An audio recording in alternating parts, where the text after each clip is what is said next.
অনেকেরই একটা কমন প্রশ্ন, ব্রিজে এরকম কেবল কেন দেওয়া হয়? এর উত্তর হচ্ছে স্প্যান লেন্থ বড় করার জন্য। এটা শাহ আমানত ব্রিজ। চট্টগ্রামের মানুষজন যেটাকে নতুন ব্রিজ বলে ডাকে। বাংলাদেশের অন্য সকল ব্রিজ থেকে এই ব্রিজটা কিছুটা আলাদা। অন্য সব ব্রিজে কিন্তু এরকম ক্যাবল থাকে না। এই ব্রিজকে অনেকেই ক্যাবল স্টেইড ব্রিজ বলে, কিন্তু এটা কিন্তু ক্যাবল স্টেইড ব্রিজ না। এটা হচ্ছে extra dose bridge. Cable state ব্রিজের ছোট ভাই বলতে পারেন।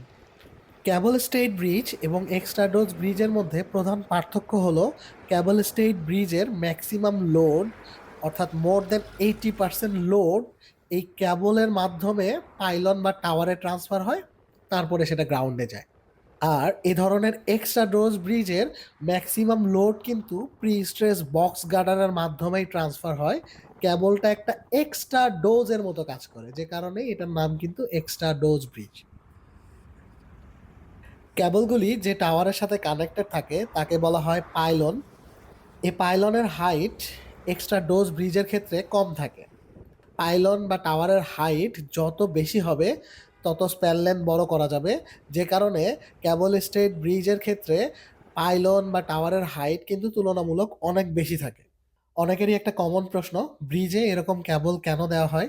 এর উত্তর হচ্ছে স্প্যান লেন্থ বড় করার জন্য।